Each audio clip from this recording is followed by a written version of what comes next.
Hello there everyone, welcome back, and today I'm doing a review of the Adventure Force Conquest Pro, which is quite unique for a blaster in the blaster world, that it has a rear-loading magazine, which is something that's unparalleled, which the only thing that's vaguely similar to it in the actual firearms world is the H&K G11, but even that's not really too similar to this, being a firearm as opposed to a blaster, of course, among other things. But this rear-loading magazine is quite unique. It isn't something that we've seen from any sort of blaster ever before, and otherwise it's a fairly standard Springer blaster with just with a pump grip and then with a spring and everything. Though compared to the Nexus Pro, which is similar to this, though a bit higher performance at about 150 feet per second as opposed to 125, this has slam fire, which for a blaster of this performance, slam fire is quite rare, especially for a mass-produced blaster that's not a handmade one. So that is something that's quite unique about this blaster, the slam fire combined with the rear-loading magazine, which makes her a different sort of feel compared to a standard blaster such as, say, a Nexus Pro or a Caliburn if you're looking for even higher performance, or even just from a standard Nerf blaster Alpha Trooper, which makes it quite unique in the fact that the actual performance of the blaster, it makes for a different feel, and that feel is it feels less like a rifle and almost like a submachine gun, which is quite rare since submachine guns aren't really a thing in the Nerf world. I mean, there are a few around, but they are quite rare.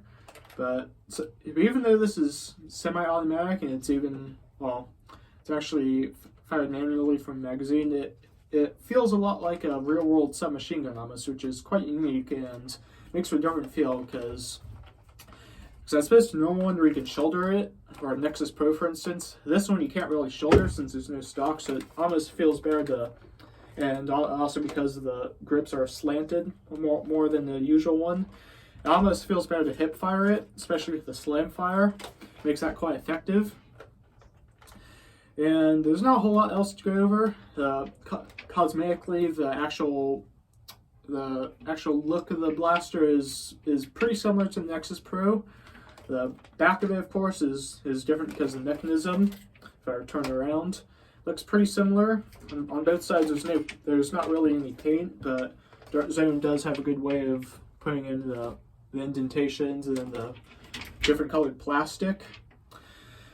Though it is notable that the muzzle of it is different from the Nexus Pro. So as opposed to the Nexus Pro, let me get this in focus. This is a different type of a muzzle, which makes it quite unique in that fact, because it's different from the Nexus Pro, and that's different from the Aeon Pro and from the other ones. And compared with the Nexus Pro, it also has these sights here, though it is interesting that only the front one's really removable on this one. The rear one, although it is theoretically removable, it's attached by a screw. You can see there, which means that to unscrew it, you'd have to use a screwdriver. But other than that, the sight picture is pretty similar. If you can, like that. Then it does have a sling mount here, and you might be able to attach one up here somewhere if you're ambitious enough to do that. And as for the actual mechanism, the blaster, it is quite notable that the safety here is here. It is ambidextrous, though it is located a bit farther away, so it's a bit harder to use, but it is overall pretty fun. Then it does have a mag release, which is here, which is also ambidextrous, as opposed to a normal one where you might have it here in the trigger guard or here. It's up here, which makes for a different experience. The ergonomics of it are a bit different with that, combined with the rear-loading magazine, which makes it makes for quite a different experience when you're actually using it. But overall, that's about all I can say for the cosmetics of the blaster, for the actual features. So I'll go ahead and do some firing here. So darts are hitting me, then slam fire.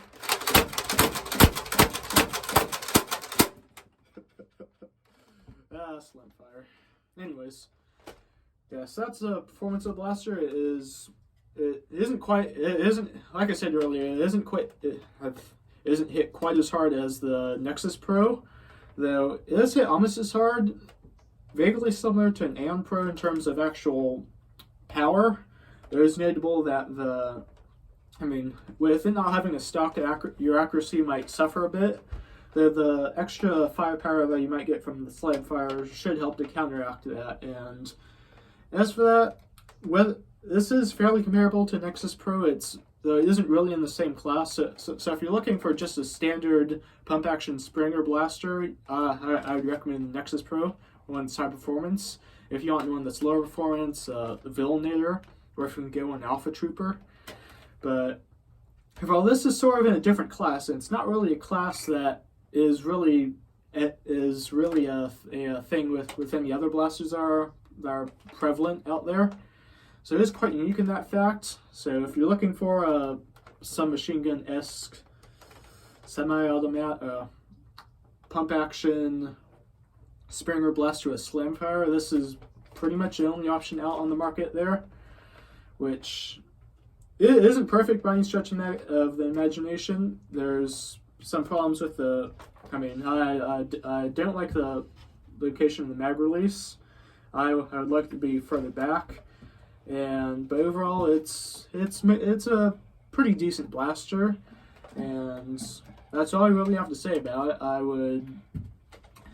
It isn't really fit into the traditional type of a blaster, but if you're looking for something that's quite unique, something that'll stand out from the crowd, and something that's relatively affordable for what it is, I would check out the Nexus Pro. Nexus Pro if you're looking for a traditional one. Conquest Pro if you're looking for something that'll make you stand out. But overall, that's pretty much all I have to say about this, and that's pretty much it for today. I hope you have a good day, everybody.